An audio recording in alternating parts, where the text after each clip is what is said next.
It'll be live audibly on BubbaArmyRadio.com about 10:15 a week from tomorrow, next Thursday. And visually, you can watch it live as it happens at BubbaRaw.com. So let me go through the phone lines. Nobody see. Oh, this happens to be the. Hey, Scott. Hello. You're on the air. Hi, Bubba. Now, are you the attorney for the victim? Yes, I'm the one representing Mr. Richard Schumacher. Did you hear me break this down? Did I do a good job? Bubba, I think you did a great job. I only got to hear a little bit because I was in a deposition. But I need to send you. I think I could be an expert for you. I want to email you my whole breakdown of this, and maybe I'm sure you've broke it down as well. For sure, we've reviewed the video multiple times. Did you take notes like me? I took 6 pages of notes, buddy. Oh wow, that'd be great. Yeah. So I mean, here's the bottom line. What has happened? How do you say this guy's name? Corral, or how do you say his name? Cole. His last name is Cole. He's Officer Lee Cole. Lee Cole. Approximately how big is he?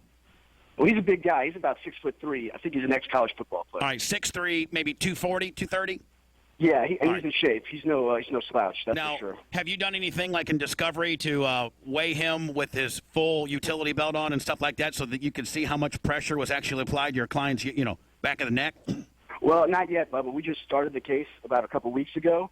The thing about this officer is that he's had some issues in the past. Frankly, about 2 years ago, I had told all the local defense attorneys in town that this is the officer to be watching for, because I've had multiple clients come into my office complaining about his over-aggressive tactics. I pulled a bunch of videos on the cases that I've found. Does the guy have in his case file a bunch of, over-aggressive stuff? Well, unfortunately, what happens is when people file complaints, or if you're a criminal defense attorney, I really don't file a complaint when they're over-aggressive because my case gets dismissed. So some of the people that I deal with aren't really the best, so I don't really want the cops always looking for him. So I've gotten multiple of his cases dismissed, but I did not file any complaints based on those cases. All right, so the guy has a history of doing this. Has he got a history of, to me it sounds like, I think did you see the lies within the video deal where he said, I engaged in hand-to-hand, then I dispatched the dog? Is it me, or does it seem like the dog was the first on the scene and he didn't come in until about 3 seconds after the dog had first came in? And that's exactly our point. If you read his report, he says he engaged my client physically, then he sent the dog. But if you listen closely, once you hear that beeper noise, that's when the dog is released. Right, the dog, and that's when the dog comes in, fangs up, and then RoboCop comes in after the dog. Correct. And if you notice, he keeps saying the word pocket and pocket. That word means bite more. Oh, really? See, man, I did not know that. Yeah. When he's saying good pocket, he means keep biting. Get in there. Well, I wish I would have known that, man, because I heard the word pocket all the time, and I didn't know what that was. So that means keep gripping, keep going? Yep, keep going for it. And the real interesting thing is the first thing that this cop says when he sees my client is, stop or I'll send the dog. Yeah, whatever happened to, community policing where the cop makes physical, face-to-face contact with you and can size you up as to what, he needs to do to take you down? This guy's using the dog to do his dirty work. Exactly, and that's the thing here is that this police department is a very good police department. It has a very good police chief.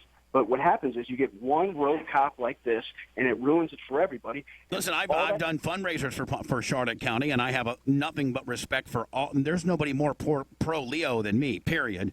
And, this cop is definitely, one bad apple, makes the whole bunch bad. There's great, all cops are, good in my book, but you get a few of these rogue guys. Is he still on the job? He's still on the job, and he has his dog. What? He has his dog currently. If you look at the report done yesterday by, I believe it was Fox, the police chief even admitted that he used poor judgment in this situation. How does this guy have a job? If I live in Punta Gorda, I don't know who the police chief answers to, whether it's the board of, the county directors, or if there's a strong mayor or what have you. But somebody better be asking some questions around here, because if I was a taxpayer of Punta Gorda, I wouldn't feel comfortable about this knee-jerking, overzealous, thug on the streets.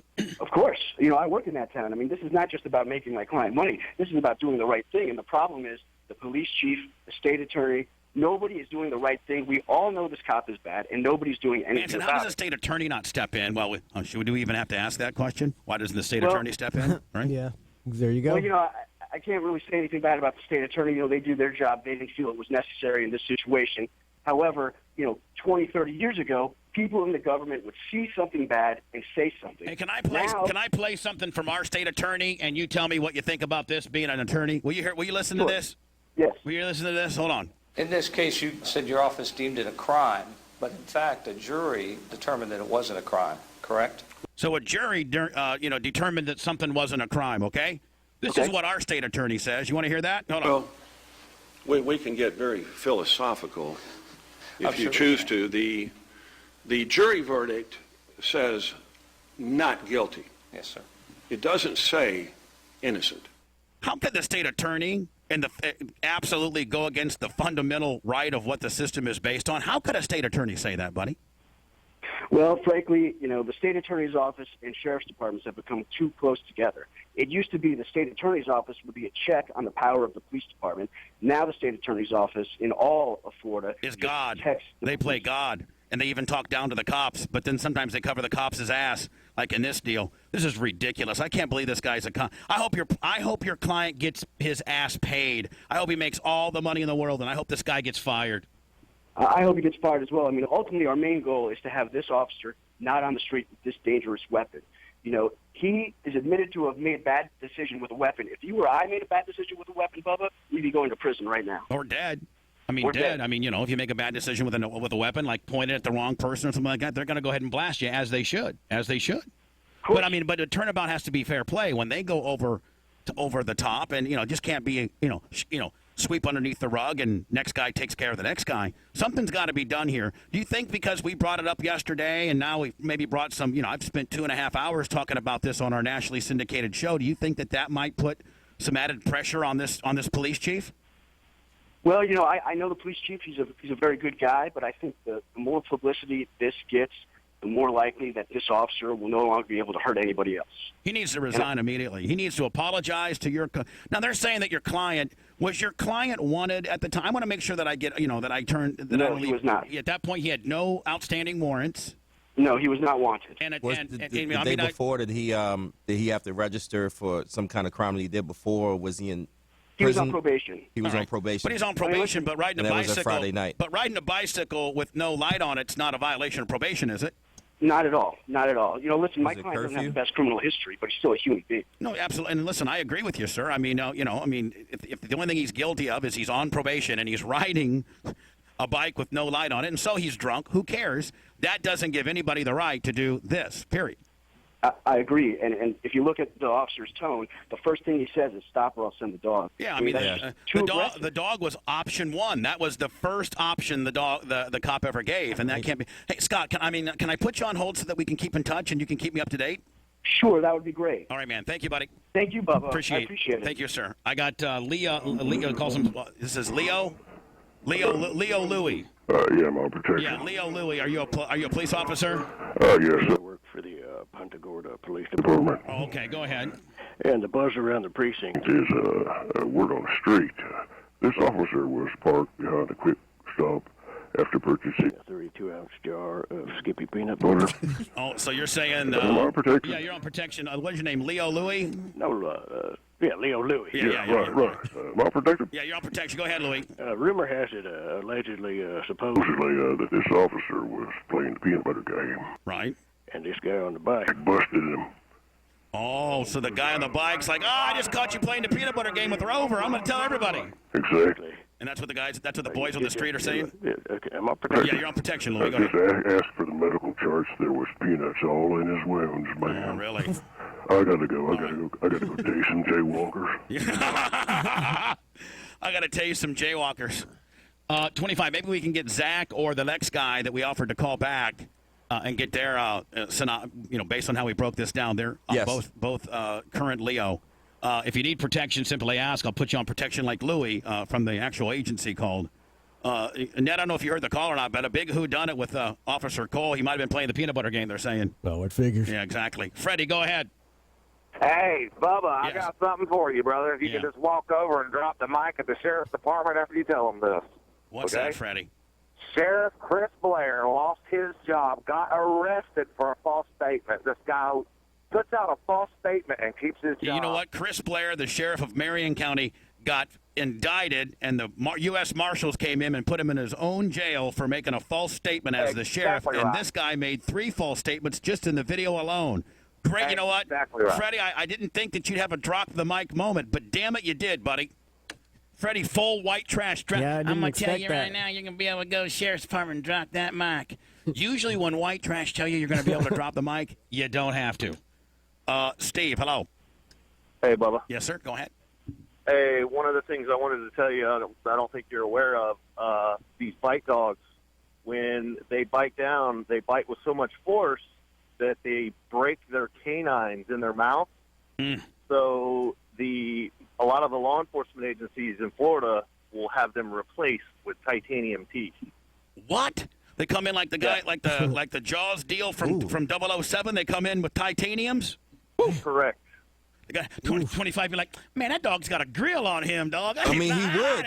That's ripping you up. I did not know that, Steve, but thank you for your insight. I mean, Thank you got to you. figure, all right, so if they're putting titanium teeth in the dogs, I mean, they can give them serrated edges and all that. Who's on hold? Which one is it, Zach? Zach. Okay, Zach, Yeah, Zach, you're on protection. I know that I've gotten very long-winded, but I know that you've listened to my stuff and you probably watched the video. Give me your synopsis on the deal.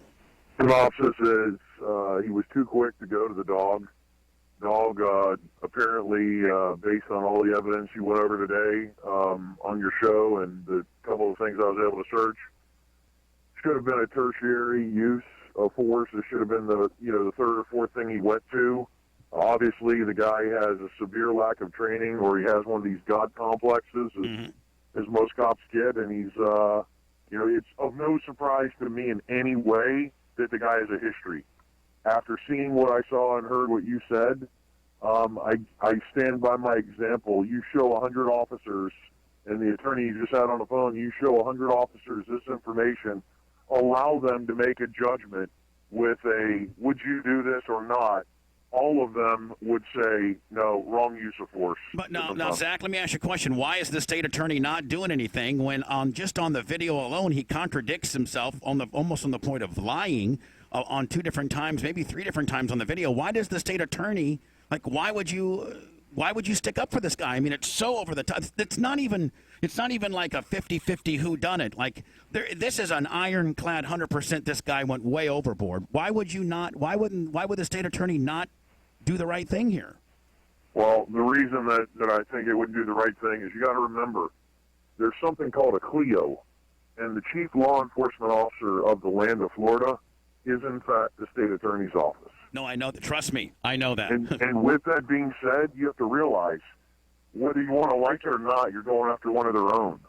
And the more they're looked at to be siding with victims over law enforcement, it creates a drift and a wedge. Well, how did IA not get involved? I mean, you're saying to its own, but I mean, its own people like you and other great guys are disgusted by this. So this guy's own do not agree with the actions. I would say this: if internal affairs of his own department were brought in on this after this, then what the chief should do is the chief should say to the sheriff's office in town, we're going to hand over the continuance of this investigation over to you as an SO who's truly independent. Right. We want you to make an assessment to see if we should file charges or at least have the right approvals based on the union rules to remove this officer from duty. I'm going to be honest with you, Mike. I'm going to be honest with you, Zach. Whether you're a cop like yourself and you know the law, or you're just a dirtbag like that guy, I don't want that guy rolling around my community. I just don't. I think he's a liability. Needs to be removed and should definitely not have the ultimate power of the land in removing somebody's constitutional rights to leave an environment of their own free will and volition. This guy has no lack of respect for that responsibility. I mean, you start getting into civil rights violations and stuff like that, like what they did to Rodney King. I mean, you start getting into some real slippery slopes when you beat a guy this bad, don't you? Absolutely. And I have to tell you, this is